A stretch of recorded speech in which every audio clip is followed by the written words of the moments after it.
Alright, what's up mga kawasak? Kung natatanong nyo, kamusta na nga ba ang ating Honda Click? Kasi may nag-comment sa atin na kamusta na nga daw ang ating Honda Click version 3? Kung kamusta ba yung performance? Kasi ang tagal ko na itong gamit. Almost 2 years na. March, April, May, June, July, August, September, October, November. 1 year and 8 months. So, diba? 4 months na lang is 2 years na sa atin tong Honda Click natin 125 na version 3. So guys, kahit kilala niya itong motor natin is papakala ko pa din, ito ay si Clicky. Clicky na lang pinangano ko sa kanya, medyo masagwa pero okay na yan.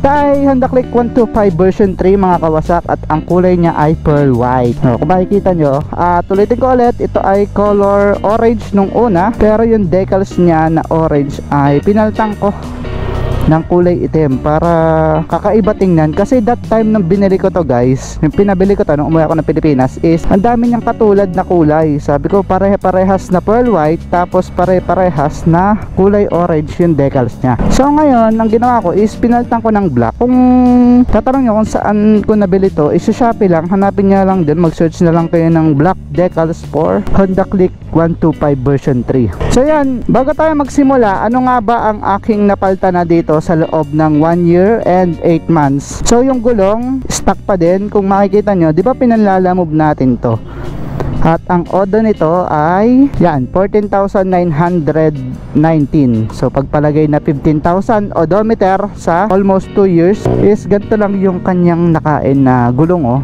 kita nyo, may spike pa, kaso nga lang yung bandang gitna is medyo medyo kalbo na. Tapos isang beses pa lang ako naplatan dito, hindi naman flat, natusok siya ng thumbtack. So ang ginawa ko, nung binunot ko yung thumbtack, sumingaw siya, tapos binalik ko ulit, tapos binilhan ko na lang siya ng tar sealant. So yun, okay naman. So yung kain ng gulong niya is pantay pa naman, no? Wala pang problema sa kanyang swing arm ba tawag dyan, or dun sa engine support ba yon? So wala akong gasinong alam dun pero okay pa yung kain niya. So ano nga ba yung pinaltang ko dito guys? Itong tambucho, hindi naman siya nasira, gusto ko lang medyo may tunog-tunog siya, no?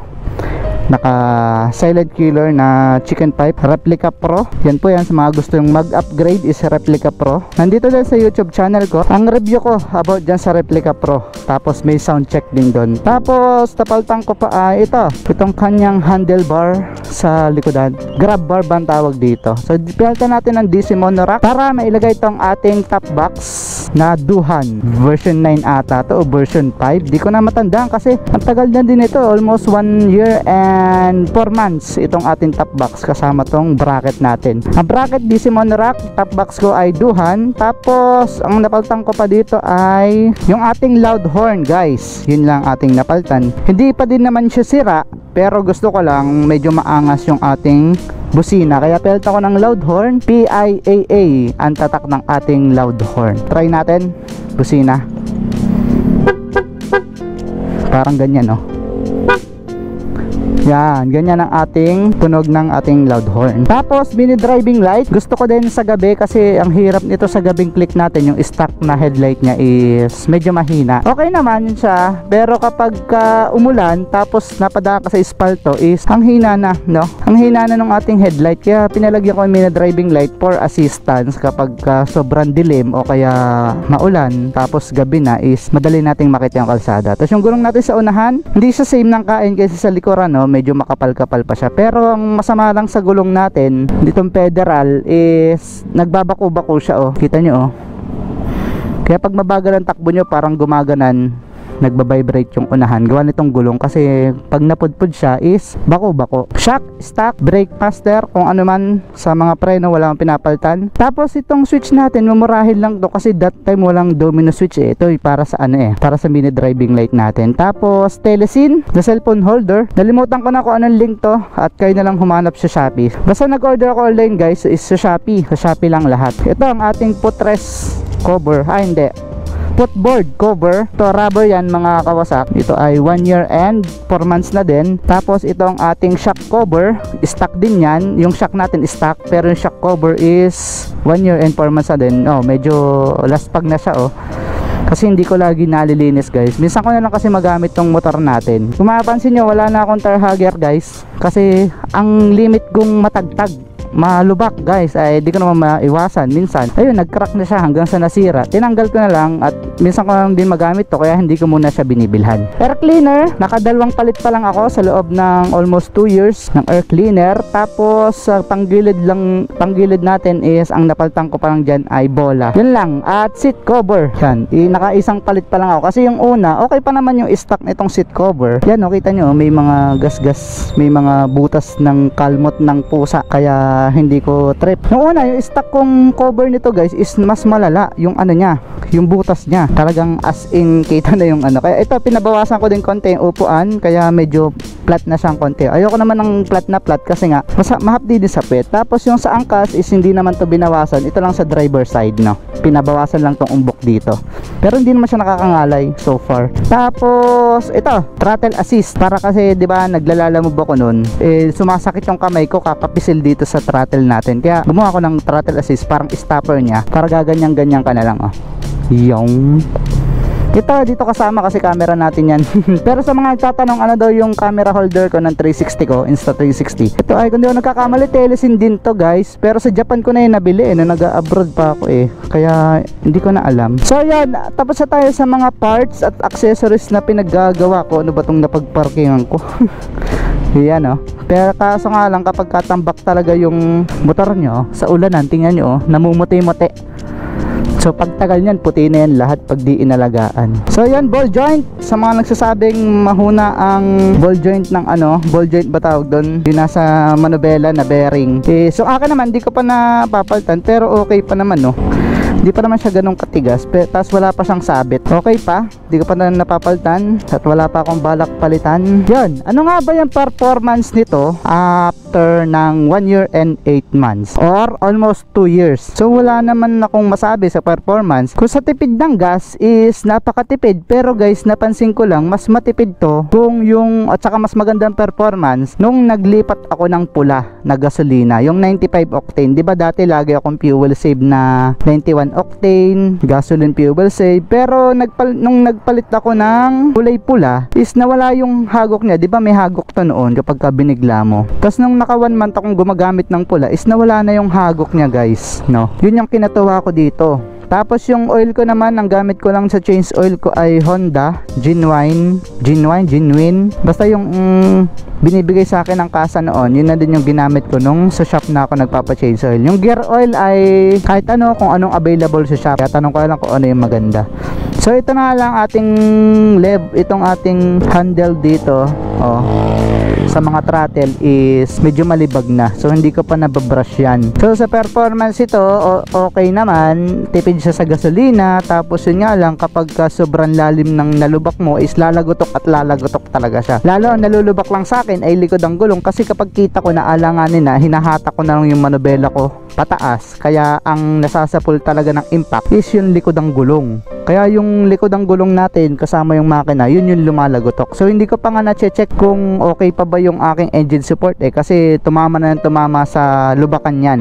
So sa top speed naman ito, kapag 80 to 90 yan, mabilis niya lang nakukuha. Pero pag 100, medyo mahaba-haba lang na kalsada ang kailangan nyo. Pero ito ay one time, ang bola ko ay 11 grams. Tapos sinubukan ko i-top speed to guys, is pumalo siya ng 120 km per hour.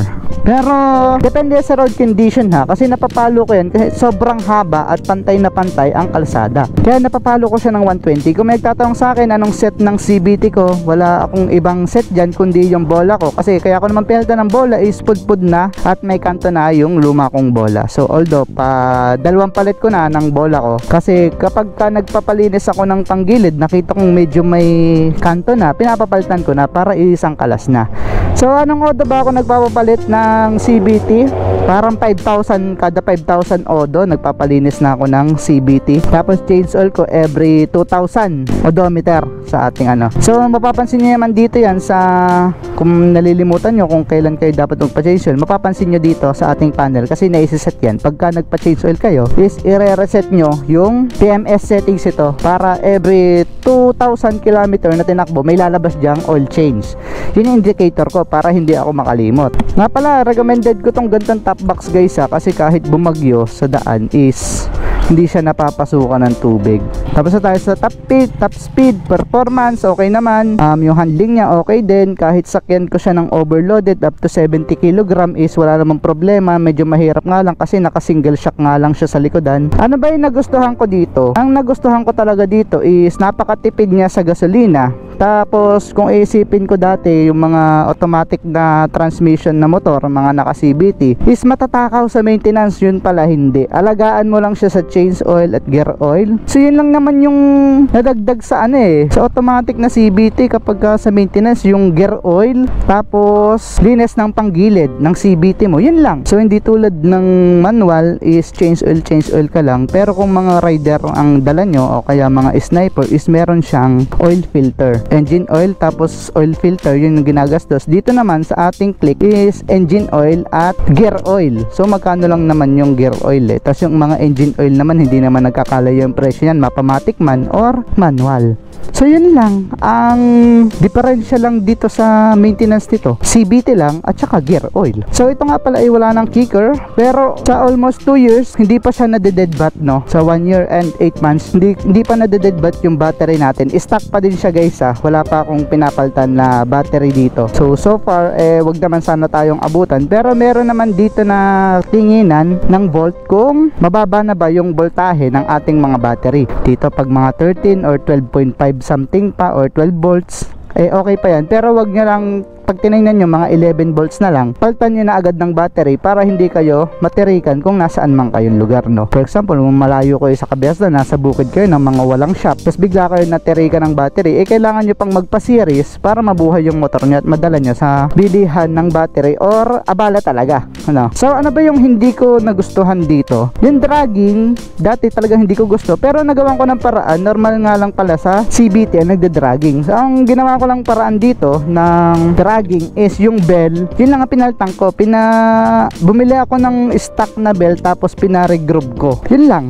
Tapos pagka-install dito, after nun wala na, pero ang disadvantage niya is mabilis magdumi ang ating panggilid kasi nagkaroon nga siya ng thread sa loob. Ibig sabihin pagkapit ng lining is nababawasan yung lining, nagiging dumi na sa loob, parang nagiging alikabok sa loob ng CVT natin. Yun, ano pa yung hindi ko nagustuhan dito? Yung hagok na hindi ko naman alam, hindi ko na napacheck yun, pero nawala naman after paltang ko ng mas mataas na octane na gasolina. Anong hindi ko pa gusto? Yung kataasan niya, pero hindi naman para sa akin. Para sa angkas ko, sa akin mas gusto ko mataas, pero yung sa angkas is masyado siyang mataas, para kang umaangkas din sa Aerox. Ang dami nagrereklamo, pati nanay ko, ang taas-taas nga daw nito, angkasan. Ang di ko pa nagustuhan, wala naman na yung headlight niya, mahina, pero pwede naman yung palakasin mag-upgrade ka lang katulad yan, nilagyan ko ng mini driving light.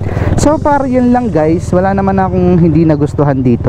Lahat naman to ay nagustuhan ko. So ngayon paalis nga pala ako, papunta ako ng ibang bansa ulit. Bala kong ibenta tong ating Honda Click 125, alagang alaga to. Pero guys, nung one time na nag-check ako ng mga papers nito, mga papeles ko, is bigla ako nalungkot kasi syempre unang motor ko to na binili na sa akin mismo nakapangalan, is parang nakakapanghinayang ibenta. Tapos dito tayo nagsimula mag-motovlogging, dito tayo madaming napuntahan sa Pilipinas or sa Luzon gamit itong motor na to, kaya nakakapanghinayang, ang daming memories. Kaya ito hindi ko na ibebenta guys, iaalo ko sana sa inyo so hindi ko na ito ibebenta, i-preserve na lang natin to, iwan ko na lang to sa kapatid ko if ever na matuloy ako, para pagbalik natin is pwede ko ulit to magamit, no? Hindi naman to basta-basta mabubulok, paalagaan ko lang ng tama. Yun lang guys, at ngayon yun lang yung mga dislike ko dito, yung mga hindi ko gusto.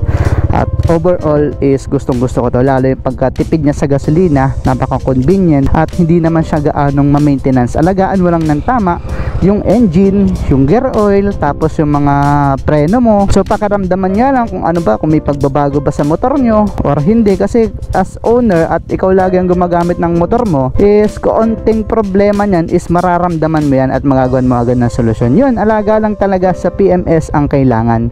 So actually hindi pa nga magpi 15,000 na to, hindi pa to na PPMS yung overall check up, no? Yung throttle cleaning, yung ganun. So yun lang guys, hanggang dito na lang kasi may pupuntahan tayong shop, may bibisitahin tayong shop ng tropa ko dito sa Dasmariñas, Talangkaan. Tumigil lang talaga ako saglit kasi naisip ko yung review natin about dito sa motor natin. So kayo guys, Sa tingin nyo, as click owner, sa mga nakaklik dyan, is ano ba yung masasabi nyo sa click nyo? At sa mga nagbabalak bumili ng click, pero kung may pera kayo, is much better kung yung 160 na yung bilhin nyo, or 150, 155, yung mga Yamaha, Aerox, gano'n. Pero for me na naka Honda Click, is mare-recommend ko to sa inyo kung medyo tight budget nyo at 125 lang ang kaya nyong bilhin. Ito yung the best at mare-recommend ko sa inyo kasi subok ko na to at sa everyday kong gamit, sa paggagala ko, sa travel ko, sa trabaho. Tapos di ba pinanlalamove ko pa to overall, tapos inuuwi ko pa to ng Quezon, balikan ng Cavite, ng Laguna, ng Bulacan to Quezon. O di ba napakalayo, pero wala ako nasabi ni minsan di pa ako naitirik nito. So yun lang mga kawasak, ano? Sana nagustuhan itong vlog natin at sa mga nagbabalak bumili ng Honda Click 125i version 3 or version 4 kung meron man, is huwag kayo magdadalawang isip kasi recommended ko to para sa inyo at di kayo magsisisi. Yun lang mga kawasak, ano? Ride safe always sa inyo lahat and peace out.